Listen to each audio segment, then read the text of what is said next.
Professeur Mohamed, après avoir obtenu un diplôme de psychologie, de psychologue à l'université libanaise, a réalisé une thèse sur le compromis de la mémoire dans la maladie d'Alzheimer à l'université d'Angers.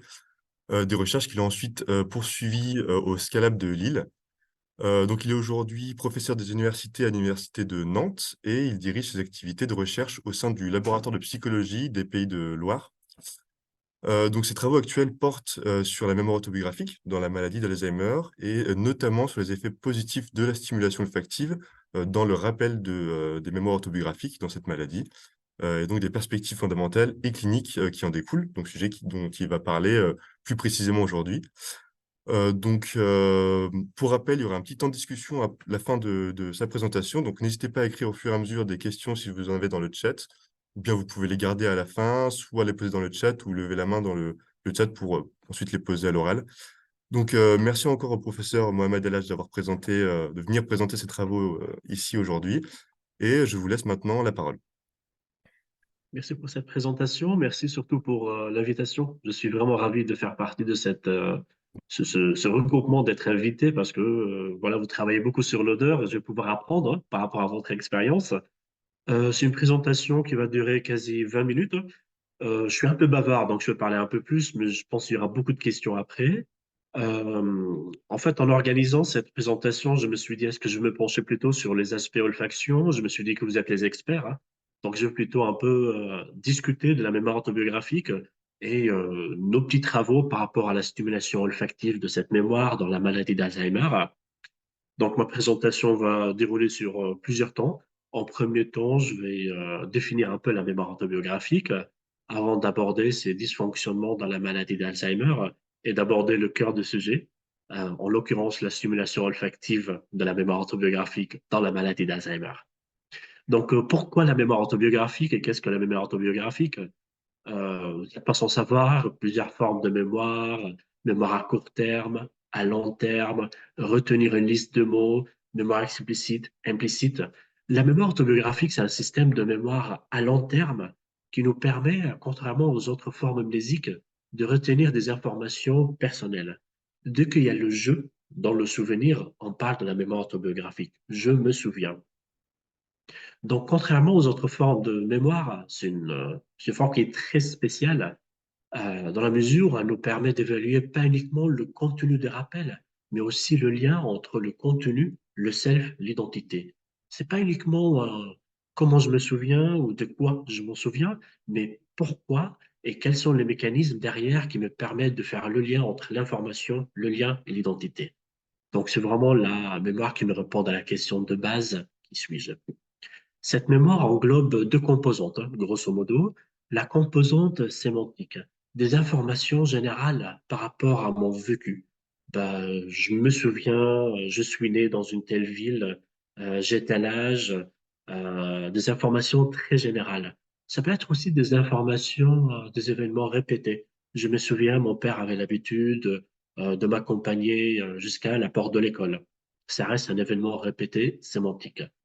Cette composante sémantique de la mémoire autobiographique nous permet un sentiment de familiarité. Je sais que cet événement a eu lieu, mais j'arrive pas à avoir plus de détails. Et cet état de conscience, comme intitulé par Tulving, on voit un peu à la conscience dite noétique. Je sais que cet événement a eu lieu, mais je me souviens pas exactement comment, qui était présent, quand est-ce que, où est-ce que l'événement a eu lieu. Je sais. Et donc, contrairement à la composante sémantique, il y a la composante épisodique autobiographique qui nous permettent de récupérer des événements personnels spécifiques situés dans l'espace et le temps. Je me souviens de cet événement. C'était pas un événement répété, cet événement spécifique où il m'est arrivé tel ou tel. Je me souviens de ce moment où on était à la plage, il faisait très beau, c'était tôt le matin, j'étais avec tel, j'étais en vacances, j'avais un peu la chaleur du soleil. Donc un événement qui est pas général, c'est un événement qui est spécifique, qui a eu lieu à un moment précis, dans un contexte précis. Et accompagné surtout par cette chaleur et intimité qui caractérise la composante épisodique à la mémoire autobiographique en général. C'est pas uniquement un sentiment de savoir, mais un sentiment de euh, vraiment de ça. quelque part un sentiment qui me permet de savoir que l'événement a bel et bien eu lieu. Ce qu'on appelle un peu l'état de la conscience autonoétique. Donc, cette composante épisodique de la mémoire autobiographique nous permet de revenir en arrière dans le temps, de voyager dans le temps. Contrairement un peu à un ordinateur, hein, l'être humain est caractérisé par une mémoire qui lui permet de revenir en arrière dans le temps.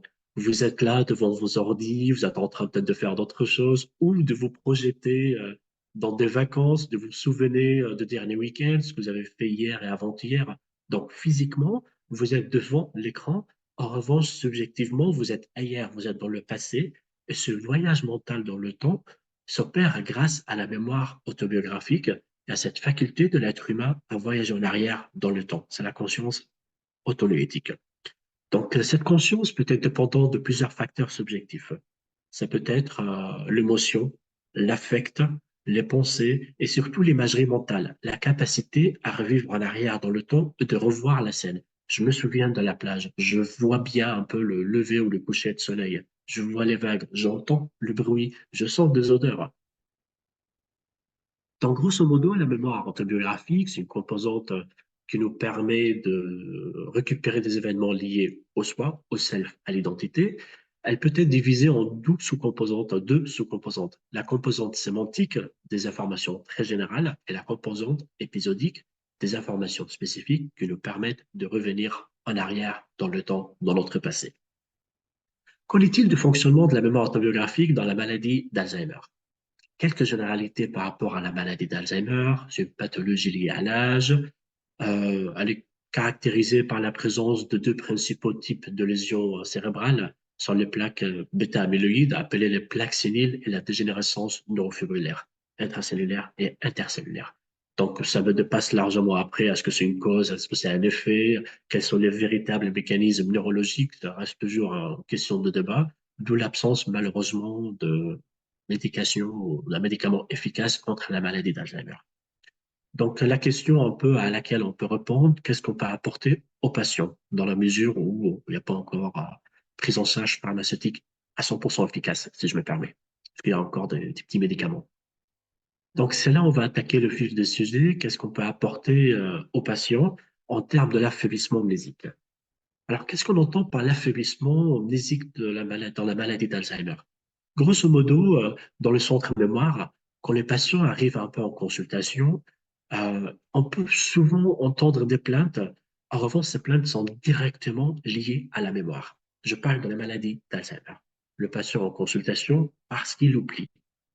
Alors cet oubli peut être caractérisé par plusieurs déficits. En premier lieu, on peut observer les difficultés de la mémoire de travail. J'arrive pas à faire des choses en même temps. À peine je lis un bout d'article dans un journal, j'oublie et je relis à nouveau. Je suis en train de faire une telle tâche, il y a ma conjointe qui m'appelle et j'oublie ce que j'étais en train de faire. Il s'agit des oublis bénins, en fait, qui renvoient au dysfonctionnement de la mémoire de travail ou de la mémoire à court terme. Ça peut être aussi un déficit lié à l'âge. Donc souvent, quand les patients viennent en consultation, c'est pas forcément pour des oublis bénins. En revanche, lorsqu'on creuse avec les patients, avec leurs conjoints, on se rend compte que la consultation est souvent liée à des motifs liés à la mémoire autobiographique. Je vous donne un exemple qui arrive souvent. Ben, monsieur qui me dit, je suis sorti ce matin ou la semaine dernière, je voulais acheter un cadeau pour ma conjointe et puis j'ai oublié ce que je voulais acheter. Ça va, c'est pas grave. Je suis sorti la semaine dernière, je voulais acheter un cadeau pour ma conjointe et je me suis rendu compte après que j'ai oublié sa date d'anniversaire. Bon courage, ça arrive. En revanche, lorsqu'il dit que voilà, je suis sorti, j'ai acheté un cadeau pour l'anniversaire de ma conjointe, j'étais de retour chez moi, il y avait une femme qui était face à moi et je me suis pas souvenu que c'était ma conjointe. Là, on dit, il y a vraiment un grand problème, vous avez bien fait de demander la consultation. Donc, en fait, c'est pour vous illustrer que les plaintes liées à la mémoire à court terme, ça peut arriver à tout le monde. Des plaintes liées à des dates, à des informations générales, ça peut arriver, c'est pas aussi grave. Mais dès que ça touche à la sphère de la mémoire autobiographique, la consultation automatiquement aura lieu. C'est là où il y a la famille, le conjoint, qui disent, OK, on a un grand problème. Euh, Monsieur ou madame ne réussissent pas à se souvenir de leur fille, de leur petite fille, ou confondent leur fille, leur petite fille. Elle dit, il y a vraiment un problème, il va falloir qu'on demande une consultation. Donc, c'était juste pour vous illustrer quel est l'intérêt de travailler sur la mémoire autobiographique et les répercussions dans la maladie d'Alzheimer.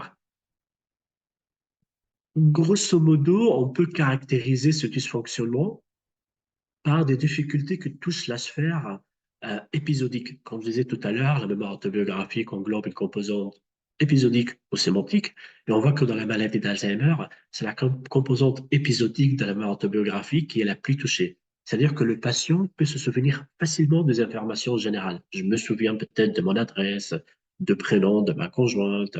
En revanche, il aura du mal à trouver des informations spécifiques. Quand est-ce qu'un événement a eu lieu? Où est-ce qu'un événement a eu lieu? Qui était présent? Ce qui peut être corrélé aussi à la difficulté à revenir en arrière dans le temps. Cette difficulté a un peu ce déficit de conscience autonométique. Au début de la maladie, le patient peut se souvenir facilement des événements anciens, ça c'est évident. Dans les phases légères, il n'a aucune difficulté à trouver des souvenirs d'enfance, de la vie d'adulte, c'est tout à fait évident. En revanche, il aura difficulté à trouver des souvenirs anciens, ce qu'on appelle l'amnésie antérograde. En revanche, au fur et à mesure de l'installation de la maladie, le patient éprouve des difficultés à trouver des souvenirs de la vie adulte, puis des souvenirs de l'enfance. Au fur et à mesure de l'installation de la maladie, le patient aura des difficultés à retrouver des événements autobiographiques. Donc, pour récapituler, dans les phases légères, c'est la composante épisodique la plus touchée. Le patient dans les phases légères n'a aucune difficulté à trouver des informations très générales. Euh, des difficultés, en revanche, peuvent être constatées au niveau des rappels des événements récents au fur et à mesure de l'installation de la maladie, phase modérée, avancée. Le patient aura difficulté à trouver des événements même anciens. Et ça, on appelle l'installation de l'amnésie rétrograde. On commence par l'antérograde pour aller vers la rétrograde. Donc, pour pouvoir pallier dans la mesure du possible le trouble de la mémoire autobiographique dans les phases légères, hein, je souligne bien, nous avons essayé de mettre en place un ensemble d'études autour de la stimulation olfactive de la mémoire autobiographique dans la maladie d'Alzheimer. Je vais aborder les résultats de 4 études dans ces domaines. Donc, dans une de ces études, la première quelque part, nous avons essayé, nous sommes partis à la base des études qui montrent un peu l'effet de la stimulation musicale sur la mémoire autobiographique chez les patients. On se dit, tiens, on va comparer cet effet avec la stimulation olfactive. Donc, dans une de premières études, on a recruté des patients Alzheimer à une phase très légère, hein, et des sujets contrôle. On leur a invité à récupérer 2 souvenirs autobiographiques après l'exposition à une odeur, à la musique, ou dans une condition contrôle. Tout simplement, on leur a demandé d'évoquer des souvenirs sans odeur ni musique. Donc, les résultats ont montré une meilleure spécificité, une meilleure expérience émotionnelle, un voyage mental dans le temps plus important, ainsi qu'un temps de récupération plus court après l'exposition à l'odeur et à la musique en conditions contrôle. Ces effets un peu qui sont bénéfiques, hein, quelque part, ont été observés pour les caractéristiques autobiographiques, la spécificité, l'expérience émotionnelle, le voyage mental dans le temps. Euh, En revanche, on n'a pas vu, vous allez peut-être le constater, qu'il n'y a pas de grande différence entre la musique et l'odeur. De manière intéressante, les analyses de régression ont suggéré l'implication exécutive dans le souvenir évoqué en conditions contrôle, mais pas dans ceux évoqués après l'exposition verbale ou olfactive. Autrement dit, il s'agit des données qui montrent un peu la nature involontaire de la récupération des souvenirs indicés grâce à la musique et à l'olfaction. Comme si cette exposition a court-circuité, si vous voulez, le circuit frontal exécutif qui est normalement nécessaire pour la récupération volontaire des souvenirs. Donc, ces résultats montrent des données intéressantes par rapport aux effets bénéfiques de la stimulation olfactive sur la mémoire autobiographique chez les patients ayant des phases très légères de la maladie d'Alzheimer. Donc, à la base de cette étude, nous avons mis en place une autre étude à propos des éventuels effets de la stimulation olfactive sur les souvenirs anciens ou récents chez les patients Alzheimer. Pour s'intéresser à l'amnésie antérograde, rétrograde, 26 sujets Alzheimer et 28 sujets témoins, très, très légers, je parle des patients Alzheimer, ont été testés dans deux conditions, dans une condition avec odeur, une autre sans odeur. Alors, dans chaque condition, le participant était invité à retrouver des événements, soit de souvenirs d'enfance, de l'âge adulte ou de souvenirs récents. À chaque fois, de souvenirs. Les analyses ont montré que les patients atteints de la maladie d'Alzheimer ont produit un plus grand nombre de souvenirs d'enfance, d'âge adulte et récents, après l'exposition aux odeurs qu'en l'absence d'odeur, hein. Donc, ces résultats montrent comment l'exposition aux odeurs peut atténuer, hein, d'une manière ou d'une autre l'amnésie antérograde et rétrograde. En moins, ce qui concerne la capacité des patients ayant la maladie Alzheimer à récupérer quelques souvenirs autobiographiques, puisque là, on leur demandait d'évoquer uniquement deux souvenirs.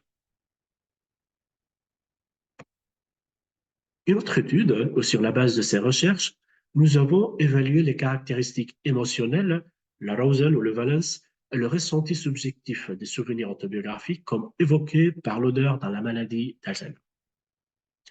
Nous avons également évalué les liens entre ces caractéristiques et la dépression, et pour ce, nous avons évité des participants atteints de la maladie d'Alzheimer très légère et des sujets contrôle à récupérer des souvenirs autobiographiques après exposition à une odeur ou son odeur.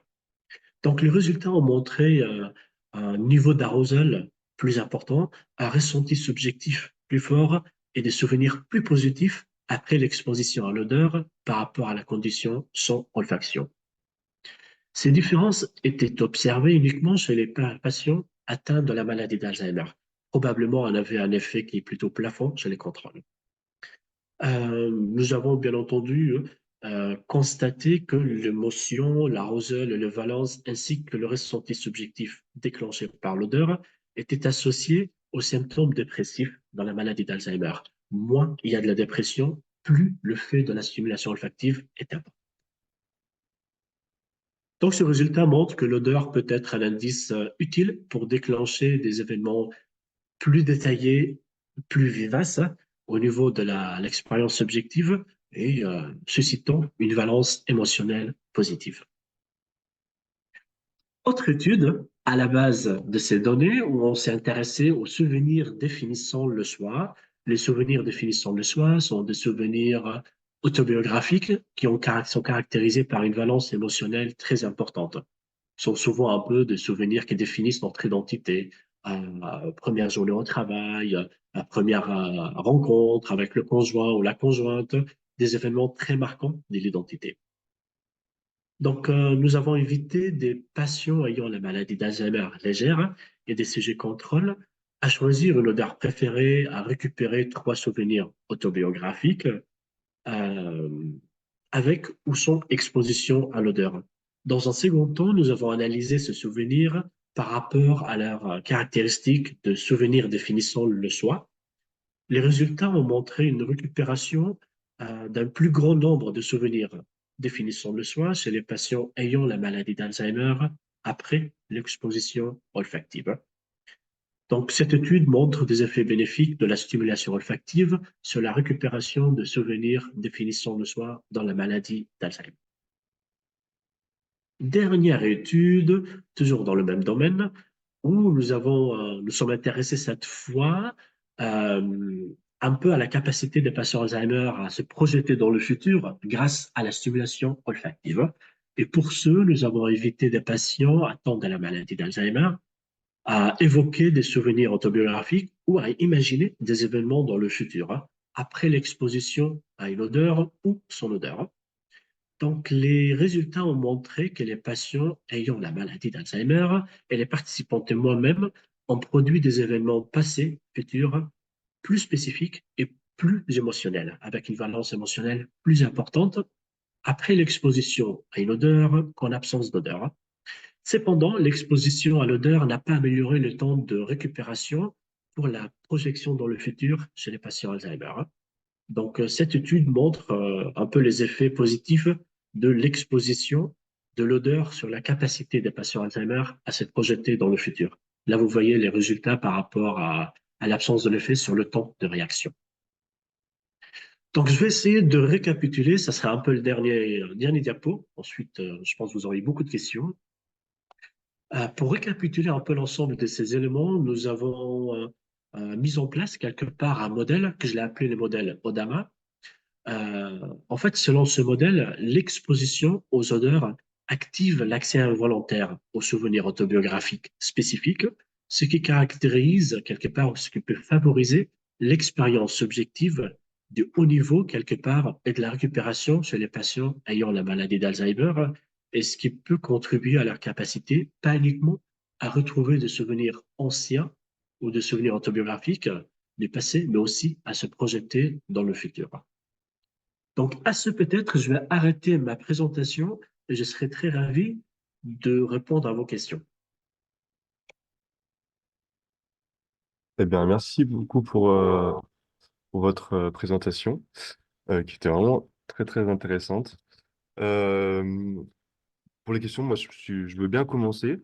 Je me demandais, concernant la condition contrôle, à quoi elle correspond? Est-ce que vous donnez un label, le label de l'odeur, par exemple, ou bien est-ce qu'il y a vraiment rien? Et du coup, si c'est le cas, est-ce qu'on peut vraiment être sûr que c'est l'odeur en tant que telle qui change le rappel des souvenirs, ou est-ce que c'est le fait qu'il y ait juste une stimulation sensorielle, peu importe laquelle, qui va changer le nombre de souvenirs dont on se rappelle, ou le ressenti qui est associé?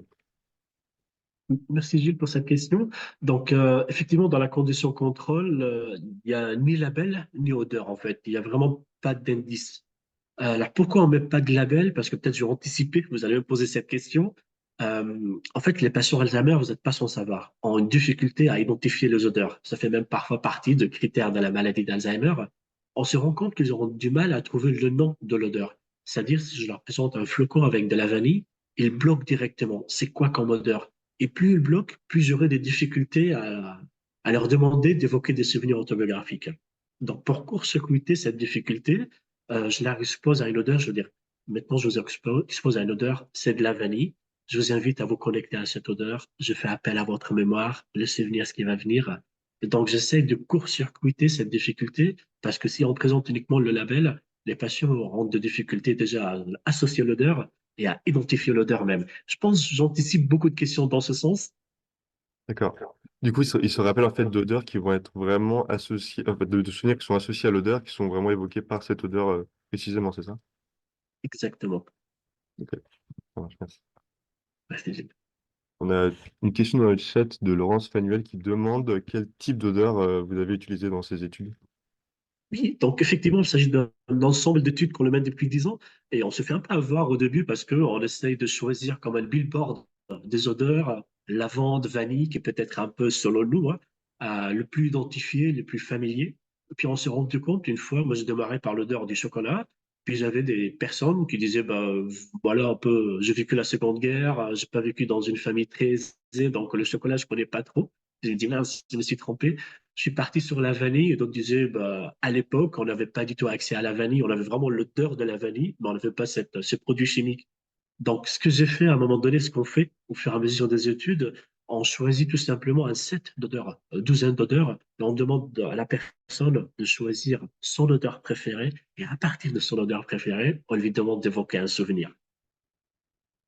Est-ce que je peux peut-être continuer parce que c'est moi qui posais cette question parce que donc il y a Oui, des oui. voilà, merci pour cette présentation. Donc moi je suis parfumeur, j'ai un labo et donc je me mets au service de plein de projets. Donc ce que vous dites m'intéresse parce qu'on me demande parfois des odeurs, voilà.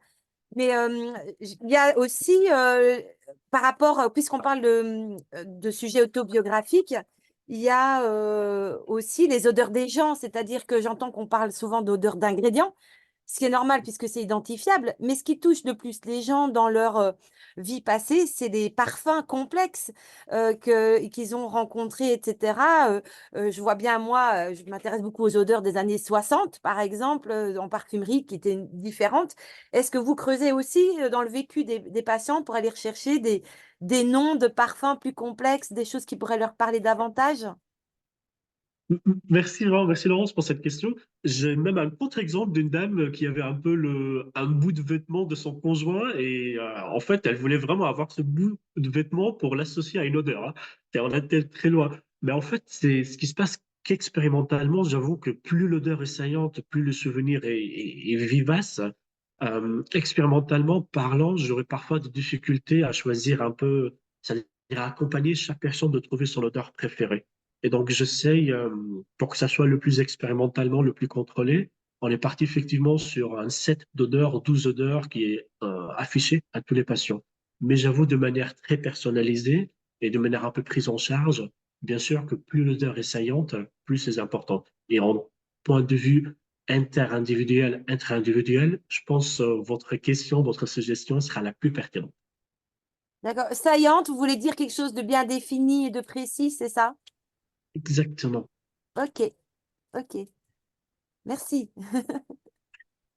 On avait peut-être une question de Renaud David aussi qui lève la main dans le chat, si vous voulez la poser. Oui, bonjour René David, je suis médecin à Nice. Moi, j'ai une question sur la durée d'exposition de la stimulation olfactive, parce que c'est vrai qu'il y a pas mal d'expériences qui sont faites à différents niveaux, où soit c'est des expositions très courtes, mais l'effet du coup sur la mémoire est court. Et dans le cas de la maladie d'Alzheimer, bon, on s'intéresse à un effet prolongé sur la récupération des aspects de mémoire. Alors vous, j'imagine que c'est sur des durées courtes que vous avez fait pour le besoin d'expérience.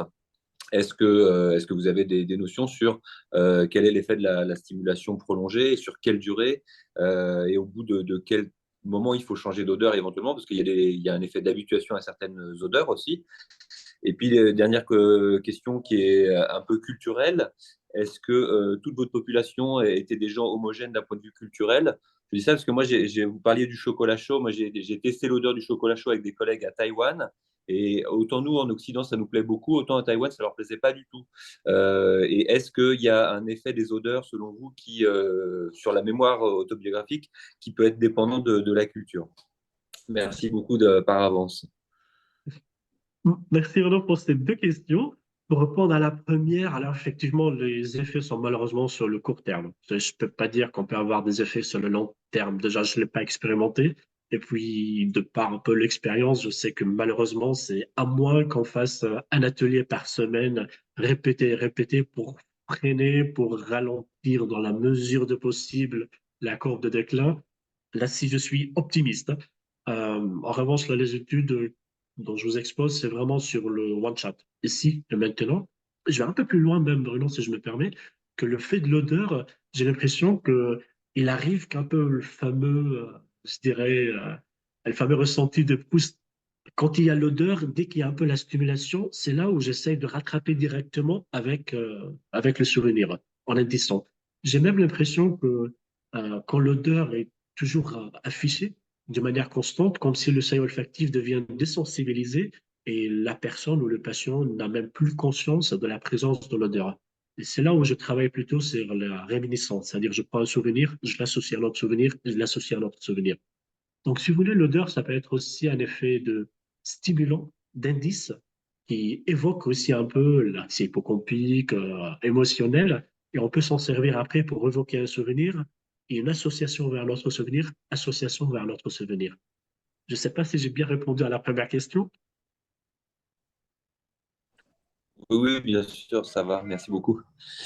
Pour la deuxième, donc effectivement, les effets culturels, interculturels, intraculturels, moi je travaille un peu dans le Nord, et si je me permets, ce n'est pas le café, c'était le chicorée qui marche le plus.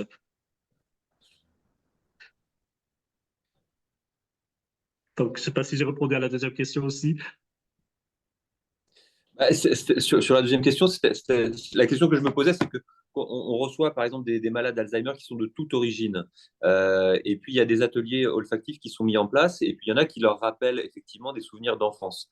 Mais ces souvenirs d'enfance vont vraiment dépendre de la culture. Moi, je pense à un patient vietnamien que j'avais il n'y a pas longtemps, donc, qui, pour des raisons historiques, a dû quitter le Vietnam au moment de la guerre, mais les odeurs qui lui rappellent je ne sais pas si on fait un sondage, c'est avec le stick de colle qui rappelle beaucoup d'odeurs et qui est connoté à une époque pour des personnes d'Occident, on va dire. mais lui, par exemple, ça lui rappelait pas de choses particulières. Et il avait des odeurs qui étaient très spécifiques du Vietnam, et que quand on le stimulait avec des odeurs, bah, autant, si possible, lui rappeler des choses de son enfance avec des odeurs qui lui rappelaient son enfance.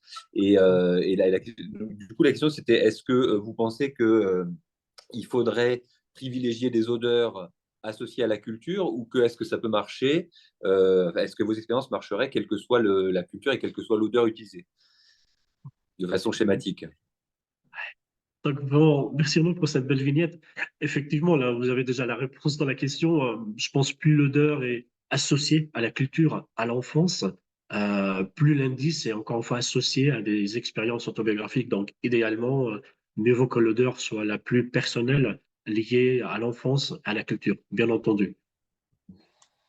Parce que et je monopolise pas trop la parole, il y avait des expériences sur la musique, vous parliez de la musique aussi, sur le fait qu'en fait, il y avait des gens, on pouvait leur faire apprendre des Alzheimer, on pouvait leur faire apprendre une nouvelle chanson qu'ils n'avaient jamais entendue. Ils étaient capables, de séance en séance, de se rappeler d'une nouvelle chanson. Par contre, ils ne se rappelaient pas du thérapeute qui leur avait appris la nouvelle chanson. Mais la musique en elle-même, le rythme, les notes, c'était quelque chose qui était accessible à la mémoire épisodique. Je me posais la question de savoir si sur les odeurs, vous arriviez comme ça de séance en séance à rappeler ou à faire en sorte que les gens se rappellent par exemple de l'odeur qu'ils avaient sentie la fois d'avant, sans se rappeler du thérapeute qui était venu leur faire sentir les odeurs. Ouais, il est vrai que la musique aussi, il y a le côté olfactif, le côté rythmique, il y a implicite aussi qui joue un rôle, hein. Et un peu ce type de mécanismes mnésiques sont relativement préservés dans les phases légères de la maladie d'Alzheimer. Donc effectivement, on peut partir sur ce qui est préservé pour aider les personnes à associer. Maintenant, ce type de programme, ça peut être intéressant. J'avoue, je ne l'ai pas encore testé, mais ouais, ça vaut la peine. D'accord, merci beaucoup Mohamed. Merci à vous. Alors du coup, dans le chat, on a une question de Marine Queunier qui demande donc, quel type d'odeur a été utilisé également, comment cette dernière a été présentée. Donc ça, je pense que vous avez un peu répondu à cette question-là. Et qui demande ensuite comment vous avez... est-ce que vous avez testé les capacités olfactives des participants en amont avec un test olfactif? Oui, bonne question. Alors, effectivement, on leur demande s'ils sont enrhumés ou pas, parce que quand ils sont enrhumés, on aura vraiment du mal à démarrer l'odeur. Donc, on leur demande tout simplement s'ils sont enrhumés ou pas. Parce qu'encore une fois, comme je disais tout à l'heure, que les tests d'identification d'odeur sont très touchés chez les patients Alzheimer. Et si je veux les appliquer chez les patients, je perds énormément des participants.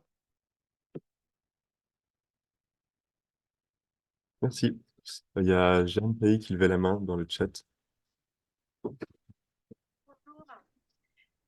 Euh, donc, je suis Jeanne Plailly, je suis chercheuse au Centre de recherche en neurosciences de Lyon. Je vous remercie beaucoup pour votre présentation, c'était super. Et moi, je voulais avoir un peu votre ressenti personnel sur...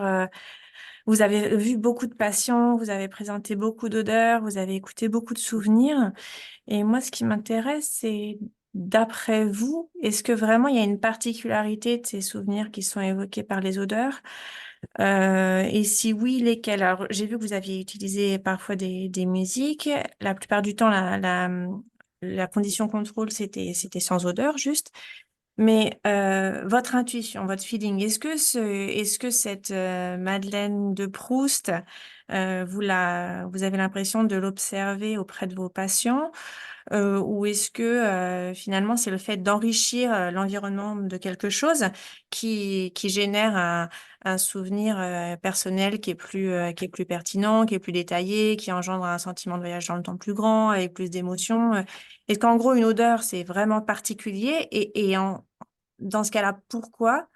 En quoi elle est particulière et comment vous l'expliqueriez? Ou est-ce que c'est l'enrichissement d'autres types de stimulation qui soient personnelles et qui soient relevantes, on dit pas relevantes, qui soient pertinentes, pardon, pour le participant et qui soient donc euh, qui fassent référence à l'individualité de la personne, quoi.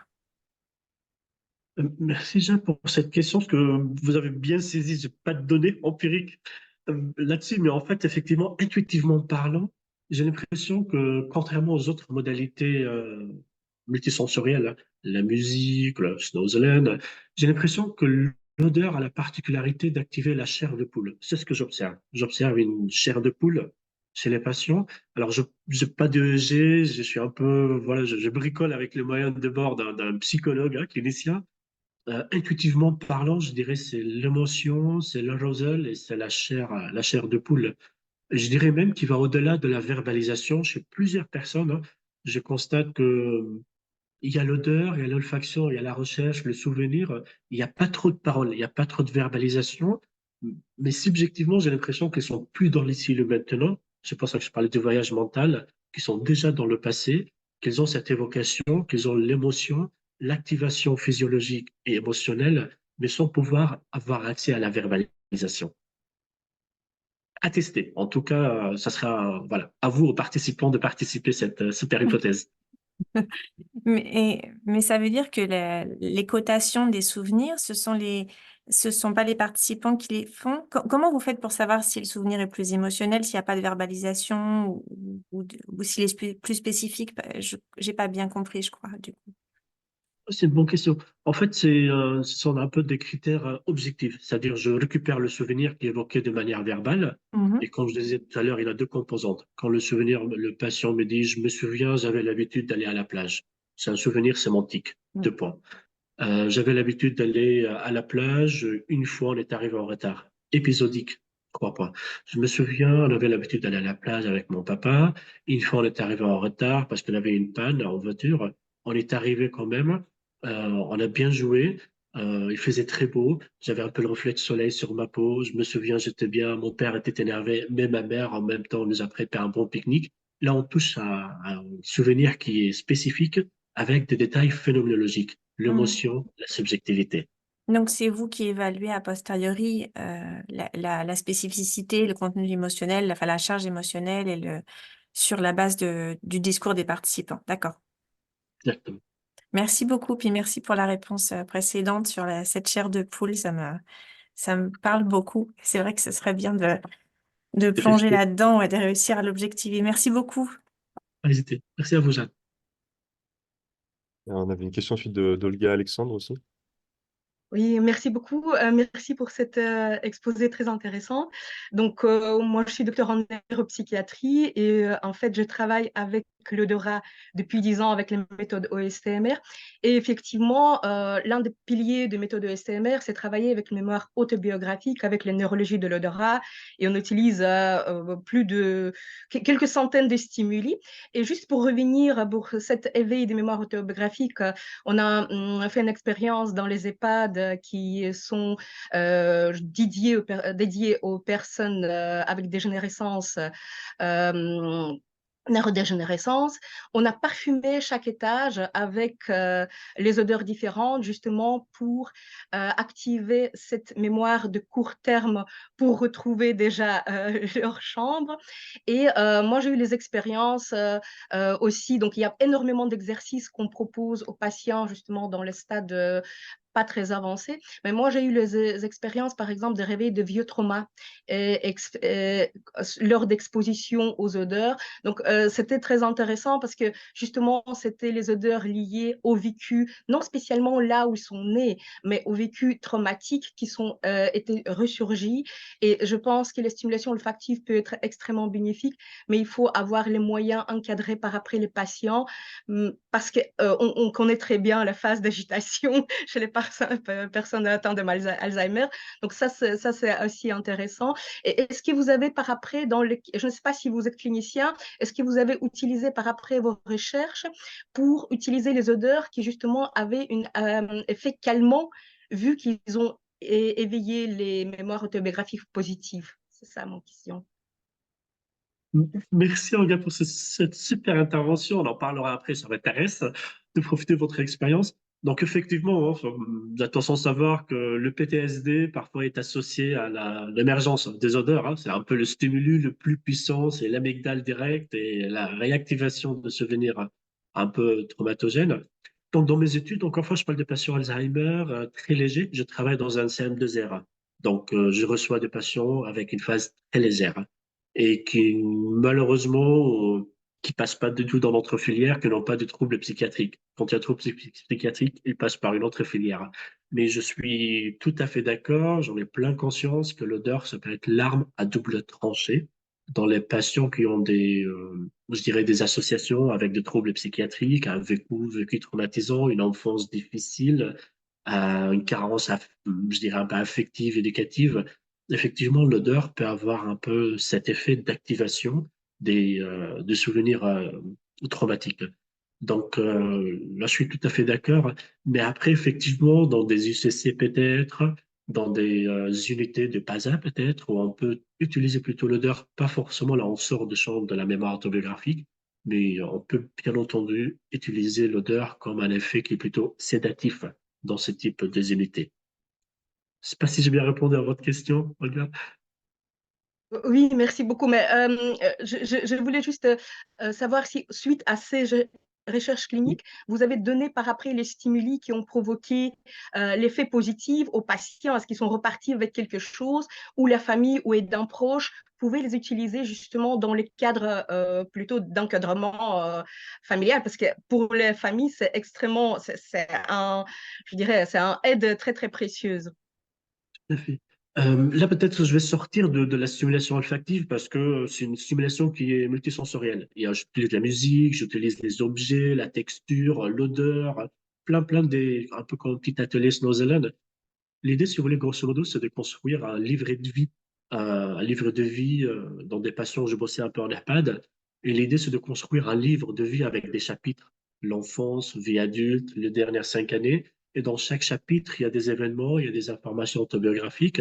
Et pour chaque événement, il y a un stimuli qui est associé. Ça peut être euh, une plante de lavande, ça peut être une musique, ça peut être les fables qui marchent très bien, ça peut être aussi une carte postale. Donc souvent dans la prise en charge, c'est une prise en charge qui est multimodale où l'odeur joue un rôle parmi d'autres stimulus. Merci beaucoup, c'est gentil. Merci. Moi, j'avais une dernière petite question concernant, donc bah, vous vous intéressez pour l'instant aux patients Alzheimer en phase légère. Et est-ce que vous êtes intéressé aussi à des stades plus sévères ou est-ce que ça a été fait dans la littérature? Et sinon, est-ce que vous avez des hypothèses sur les effets que ça pourrait avoir? Est-ce qu'il pourrait encore y avoir des effets bénéfiques d'une stimulation olfactive sur le rappel de souvenirs? Donc, merci Jules pour cette question. J'avoue, j'ai essayé d'appliquer un peu ce type de protocole avec des patients ayant des troubles modérés, j'ose pas dire avancés. La grande difficulté, c'est que la mémoire, elle est dépendante de notre capacité à verbaliser un souvenir. Et dans les phases modérées à avancées, il y a l'aphasie qui empêche la personne de verbaliser ce souvenir. Donc, c'est un peu une intuition, j'ai aucune étude là-dessus, mais effectivement, l'exposition olfactive peut aider un peu déjà à l'activation, si vous voulez, comme la personne essaie de trouver un souvenir, ou lorsqu'on parle d'une relaxation, ça peut aider. En revanche, c'est j'aurais du mal à, je dirais, à aider la personne ou à constater que la personne est capable de verbaliser un souvenir. L'absence de preuve n'est pas une preuve d'absence, puisque je travaille encore une fois comme la question qui était bien posée par Jeanne. Je récupère je dirais un peu les souvenirs verbaux et ensuite j'essaye de les analyser avec des échelles de spécificité. Donc ça reste aussi une évaluation qui est biaisée dans la mesure où elle est dépendante de la capacité de la personne à verbaliser. Vous n'êtes pas sans savoir dans les phases modérées à avancées, l'aphasie malheureusement empêche le patient de verbaliser son souvenir. Mais ça, ce n'est pas forcément l'effet de l'olfaction, de la stimulation olfactive.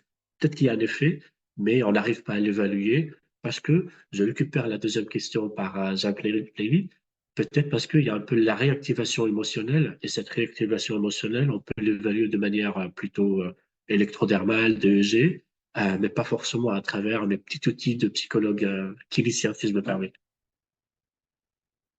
D'accord, merci beaucoup. Je ne sais pas s'il y a d'autres questions. J'ai pas l'impression qu'il y en a dans le chat. Donc, s'il n'y a pas d'autres questions, eh bien, on vous remercie pour votre présentation. C'était très clair et pour cette... Merci. Ah, Excusez-moi, j'ai une petite question, si je peux me permettre. Qu'en est-il de la mémoire corporelle? Alors, par exemple, la mémoire corporelle est une mémoire qu'on travaille beaucoup, notamment dans le travail d'acteur au théâtre. Et donc, je voulais savoir, puisqu'il y a un problème de verbalisation, de trouver les mots, est-ce que vous avez testé de voir, de mimer, par exemple, enfin, est-ce qu'il resterait une mémoire qui peut passer par le mouvement et le corps? Bon, très bonne question, Laurence. J'avoue que je peux le constater, mais encore, j'ai pas encore mis en place un protocole qui me permet de l'évaluer. Ceci dit, c'est encore une fois, l'absence de preuve n'est pas une preuve d'absence. mais ce ne m'étonnerait pas qu'on peut constater des effets physiologiques implicites grâce à la stimulation olfactive. Ok, merci. En tout cas, ça ne tombe pas dans l'oreille d'un sourd. Merci, Mohamed. Eh bien, du coup, sur ce, je pense qu'il n'y a plus de questions. Donc, encore une fois, merci d'être venu présenter vos travaux. C'était vraiment très intéressant. Et puis, donc, on va clore ce webinaire. Donc, merci à tous ceux qui étaient présents. Et puis, je vous souhaite une belle journée. Merci à Merci beaucoup. Bonne journée à Merci à tous. vous. Au revoir. Au revoir.